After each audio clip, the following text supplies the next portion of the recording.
Hello there, darlings. Happy Wednesday to all of you. I'm Petra. Today, I wanted to speak on the paralyzed adult children of narcissistic abuse. And this is very near to my heart because for 19 years, I have been married to the paralyzed child of narcissistic or adult child of narcissistic abuse. So I know what that feels like for both sides, for the side of the paralyzed child and from the side of the spouse or partner of this very wounded child. Um, the arrows in childhood are still attached to your heart when you have been through such horrific emotional neglect, beatings, physical beatings, being told that you are not good enough, being bullied by maybe not only your narcissistic parent or parents, but also by your siblings. So you have been taught from a very early age that your feelings do not matter, that your emotions don't matter, that what you think has no value. And these arrows, these very poisonous arrows that are injected or shot at a child are, of course, very poisonous. And if you do not know how to remove those arrows, if you have not removed them yet, then that toxicity will remain in your system and you will be confronted with this in almost every aspect of your adult life. So your heart has been trodden on and you have been robbed of your true, authentic identity because of the way you were conditioned, the way you were programmed back in childhood. This is not something that you had any control over.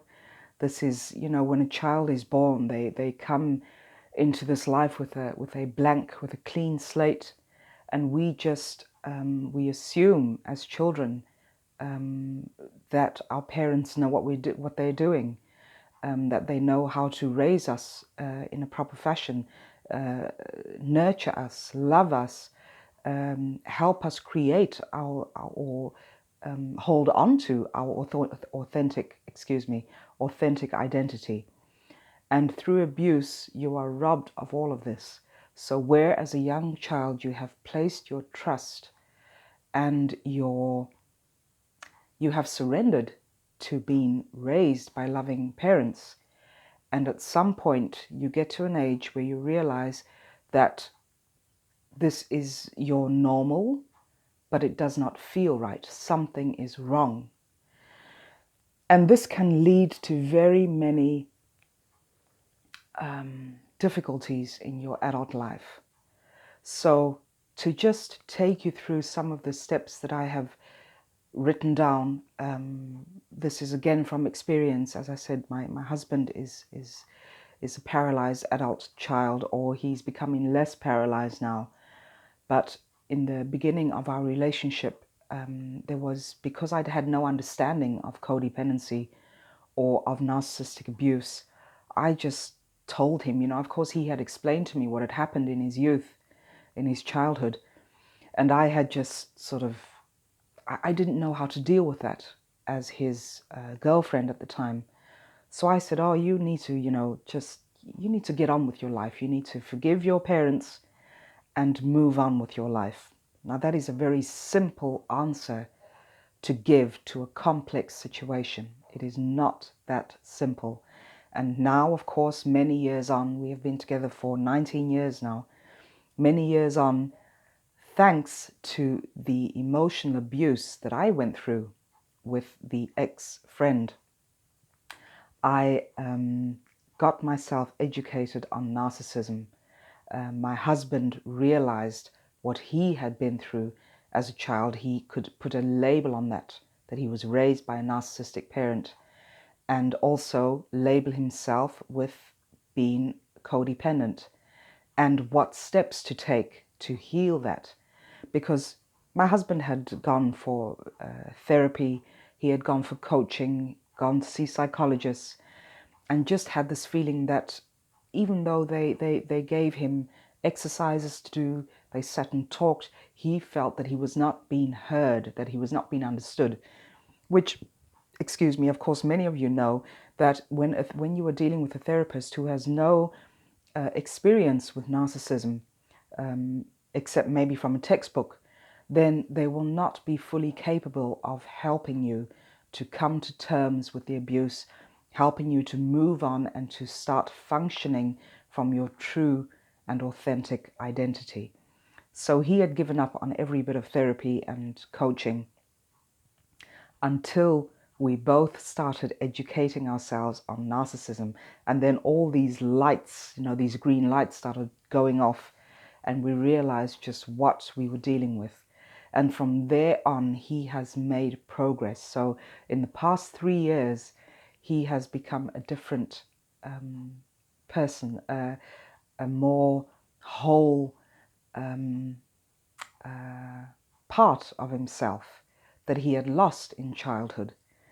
So I had written down some things that we were confronted with in our marriage, in our relationship, where he, the codependent, and me being the empath, that sort of came together. But on the other side, apart from me being an empath, I am also very fiery. I have that African fire within me. So whenever we had an argument, whenever there was, disruption in the home, I would get into this full-blown verbal fight with him. And I'm very fiery. I want to get those emotions out in the open. I want to talk things through, and I want a solution. So in that respect, I'm very dominant in the relationship. And I remember it happened so often where we were in this heated argument, and I would be spitting fire, and I would turn around and look at him, and he would be there on the sofa, or, he'd be sitting quietly with his hands folded, and he would be asleep. So only afterwards did I realize that this was his coping mechanism. The same stuff that he had gone through at the hands of his mother, who verbally and physically abused him. She was also a very dominant woman, would spit fire. And of course, with me doing the same thing, it caused him to just have that reflex of shutting down and falling asleep. So we have both, our marriage has become so much stronger because we have both learnt how to not only come into our own, become our true authentic selves, but also how to find the that in-between road, the harmony and the balance. So whereas he had to more verbalize his emotions, take off his poker face, I, on the other hand, had to become softer, less dominant. And oh man, that is difficult because that is just who I am. It's not who I want to be, but that is the way I have been conditioned, is to be very dominant in certain situations. So it's still, we're still sort of finding our footing in that, where I have to bite my tongue whenever there is an argument and just let my softer side come to the foreground. So again, coming back to the points of being a paralyzed adult child of narcissistic abuse, you will find that you will have a poker face. And, people might look at you and say, why are you looking so angry? And you'll think, I'm not angry. I'm not angry. But this is the poker face that you have on. This is the coping mechanism that becomes so normal. It becomes your normal that you don't see anything amiss with that. But of course, others looking in will say, oh, you look angry or you look sad. And that might not be the emotion that you are experiencing. So the poker face is, of course, designed by you as a coping mechanism, and it is keeping your emotions and your feelings bottled up inside. So another thing is that there might be problems with intimacy with a spouse, with a life partner. not because you don't want that intimacy, but because you have never been taught how to totally surrender to the other person when being intimate. And I'm not only talking about sexual intimacy, but also just communicating with your partner or your spouse. Speaking of your feelings is also intimacy. Communicating at a verbal level and at a physical level, this is all part of intimacy. Intimacy into me, see. So you are reflecting on your own actions and how you interact with your spouse or with your children. So there might be real issues on intimacy that you are experiencing, and it's it is not your fault. It is the way you have been conditioned through the narcissistic abuse. So of course there is a way to come to terms with this, to let that intimacy be more free-flowing. This is what I coach on in my practice as well, is on how to recover from narcissistic abuse and how to come into your own, how to redefine your true identity. Another point is keeping your guard up. So again, this is your way of protecting yourself. You want to keep yourself safe. So the only way you know how is by keeping your guard up, by keeping your heart protected, because you don't want to be hurt again. You were hurt in childhood by a narcissistic parent or both parents. And so you are very cautious when entering into adult relationships. You keep the guard up in order to, it's like a fight to keep your heart safe. So this is it's not a natural response, but it is a normal response given what you have been through. There's another thing that I also, or that my husband told me of, as him being, the codependent, is that he has this endless train of thought patterns that just continue. It's a continuous, ongoing, tiring way to be. And what it boils down to is that you are over analyzing people in your life, situations. You are not being fully present with yourself, and also having this urge to be helping the rest of the world. You want to save the world. So you will be having these inner dialogues with yourself, over analyzing stuff. I remember once my husband said to me, when I accused him of, I said, you never get to the bottom of things when we are in an argument. You shut down, and I can see you thinking about stuff, but share it with me, And he said, I can't. I have a tremendous amount of trouble doing that. So what he was really doing was having a conversation with me, but the conversation was taking place within his own head. So he would say something in his head and I would answer, but it would all be in his head. So I was sort of shut out on the outside looking in and didn't know what was going on. So he'd try and first fathom things out in his head before sharing them with me. And of course, this got me to the point of exasperation because I didn't understand it. Now I have a better understanding of it. And, so I've learned how to deal with that as well by just trying to be more patient, trying to let him go through his process, because that it is a process that he has learned. And when he is through that process in his head, then he can, verbally share that with me. So maybe you can relate to this, the conversations that you have in your own head, and no one knows what's going on, or those who love you, those who are around you, don't know what's going on. So yes, being a paralyzed adult child of narcissistic abuse, the codependency that has been developed is an attempt to get your unmet needs satisfied by external situations and by others. So I know that a couple of times in my practice, people have said to me, I just want to be in a relationship because I feel whole when I'm with someone else. I feel that I matter when I have that partner in my life. So what you are really saying is that in order to feel validated or respected or loved, you feel that you need to get that from someone else. When what it really boils down to is when you are in touch with your own identity, with your own feelings, when you start nurturing the relationship that you have with yourself, only then will you be able to give to others, and will you be able to come together again from a place of integrity and true love, not only for yourself, because that is where it starts, but also for the other person. So it is not about just getting into a relationship to validate yourself. It is about learning how to love yourself, respect yourself, bring your values to the foreground, to know what your likes and dislikes are.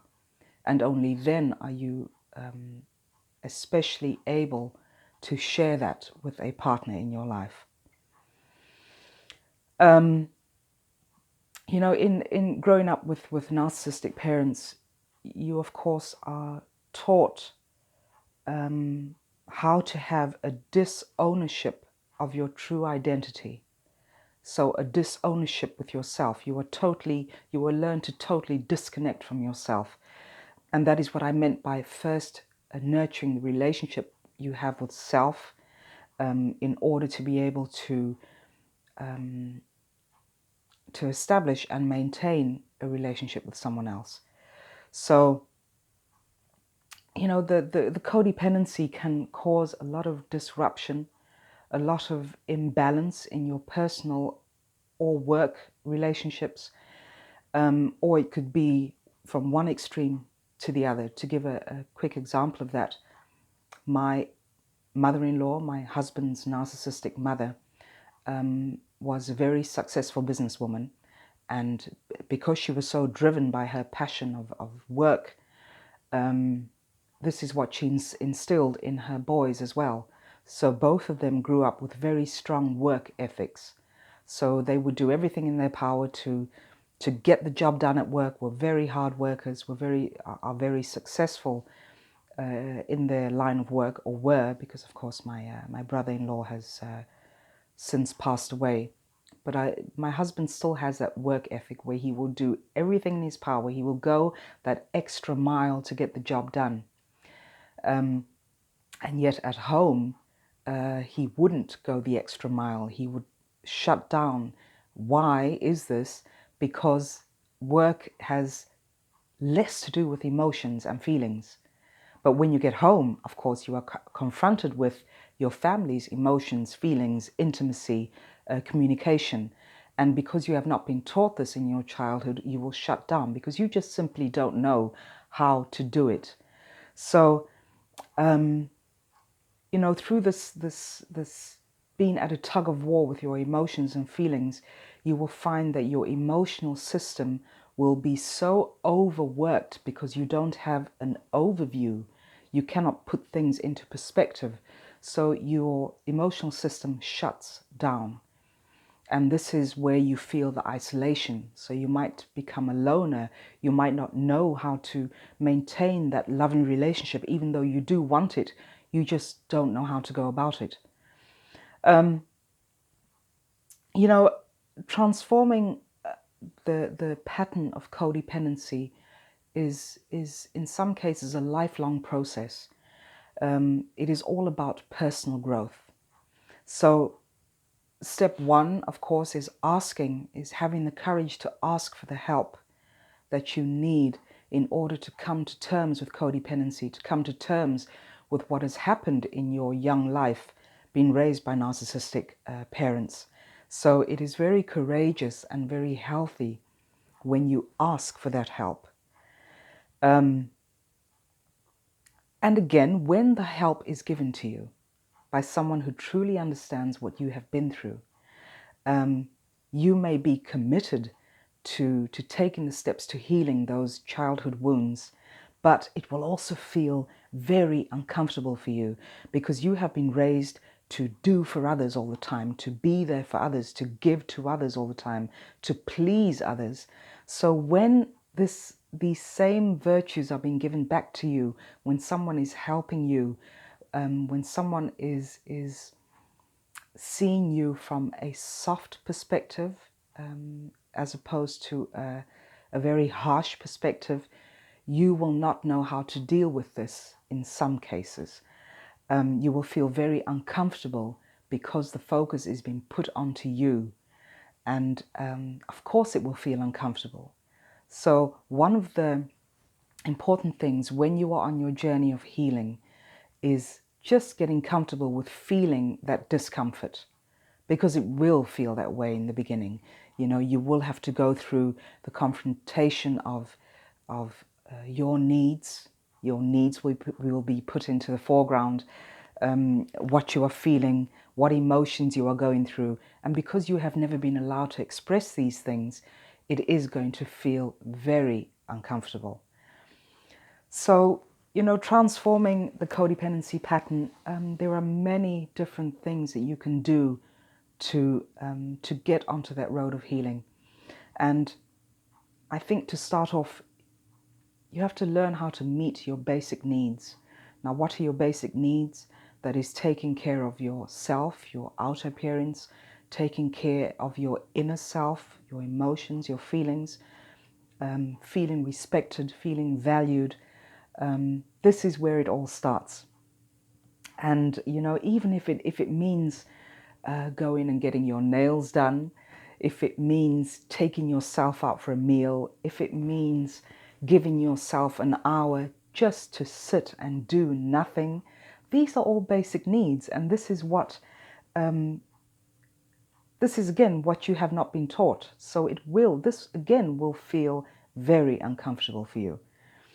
Another thing is having fun. You know, taking your focus off the problem, off the narcissist, and putting the focus onto yourself. Because protecting and valuing yourself is also part of the basic human need. And being kind does not equal being a doormat. So with a codependent, you know, you are raised to always be kind, be nice, be loving, don't ruffle feathers, walk on eggshells all the time. But that translates into being a doormat. So you can be kind and loving, but you can do it from strength instead of from being a victim. So being a victim is also being used by toxic people in your life as a doormat. So just remember that being kind does not equal being a doormat. Another great thing is on your journey of healing is accepting yourself for the unique person that you are, because you are unique. Every single person is unique. And when you own the fact that you are unique, that there will never be another you, this is falling into your soft spot. This is having compassion for yourself. Because being worried about others' opinions about you is really giving up your authenticity. So in order to get back to that authenticity, it is very important that you release others' opinions of you. It is okay to get healthy feedback, but it is not okay for others to dictate what you are feeling, what your emotions are, and what you should do. So it's all about owning the leadership of your own life and releasing others' opinions of you. You know, your inner voice is your critic, and especially being raised by narcissistic parents, you will develop this inner critic. You are continuously bringing yourself down, continuously saying, "Oh, you're not good enough. Just look at the silly stuff you do. Oh, you could have done that a lot better. You're sort of bashing yourself. You are your worst critic." And the thing with that is, you need to learn how to modulate that inner voice so that it's it becomes loving and kind and soft and compassionate. So it's okay to think, oh, well, I didn't handle that very well. What can I do next time? You know, this is where you make the switch from being that continuous critic in your own life. Make the switch to finding balance there. So if you make a mistake, if you bugger things up, you can tell yourself, you can modulate that inner voice by saying, I'll make a few changes next time. I'll do that differently next time. This is when you become softer. And the more often you do this, the more easier it is going to get for you. You know, when you are in the business of healing shame, anger, or guilt, which are normal emotions coming from being raised in a toxic or dysfunctional home, you have to be willing to be seen and heard. So healing shame, healing anger, healing guilt means being willing to be seen and heard. Now, what does this look like? This is when you start expressing yourself, when you make yourself visible, not only to you, with redefining your own and authentic identity, but also to the outside world, which means that the energy that you change within yourself is going to be the same energy that you put out. And whatever energy you put out will be the same energy that you will attract into your life again. So when you accept the fact that you are a person in your own right, and you start expressing that to the outside world, that is the kind of energy that you're going to bring into your life. And you will find that your relationships will change, your outlook on life will change, the way you interact with your spouse, with your partner, with your children, with other family members, with friends. That is going to be the way that is going to change for you. And it's going to take a lot of getting used to, because this is not what you have been accustomed to. So expressing yourself through your opinions, through what you need, your basic needs. What do you need? What do you value? What do you want for your life? What is your vision for your life? This also means expressing your feelings and your thoughts. You have a right to express this. And because you have suppressed it for so long, you don't know where to start. But any start is a good start. You know, if you express the fact, it can be something simple. If someone says to you, let's go out to dinner tonight, or let's go to a movie, and you feel that you rather stay in and watch a movie, stay and relax on the sofa, that is where you start. You can start by verbalizing that and saying, I'd rather stay in tonight. I think it would be great to just snuggle up on the sofa and watch a movie inside instead of going out. You know, that is the first way of setting a boundary, something that simple. And I know on your part it can take a lot of effort, but you've got to start somewhere. You've got to start unraveling that ball of shame and guilt and anger. So start small. You do not have to start big. And also remember that you are not seeking others' approval. You are simply being visible by expressing your thoughts and your feelings. So start pursuing those passions. If you don't have a passion, start having a conversation with yourself, and you will find out what that passion is. Whether it is collecting stamps, whether it is taking a walk in the forest, whether it is watching fantasy films, I don't know. Whatever that passion may be, you do have it. It just needs to be uncovered and discovered by yourself, because you were never taught you were never shown what that was in your early childhood. So now it is your responsibility, even though you may feel that you are a paralyzed adult of toxic abuse or of narcissistic abuse,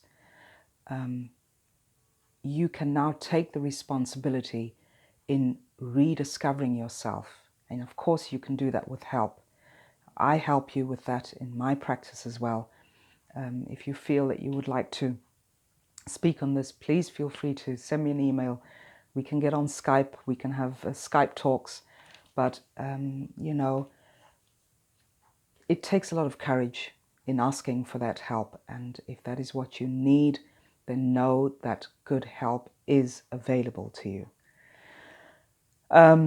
So yeah, I would just like to leave you with this, is that, pursue your passion and reveal your power, because everyone has an inner power. It has just been, in the case of being a paralyzed adult child, it has just been buried alive. And when you bury energy alive, it does not die. You need to bring that energy up. You need to acknowledge that energy. You need to acknowledge what has been done to you as a child. Acknowledge your feelings and emotions that are the consequence of that abuse.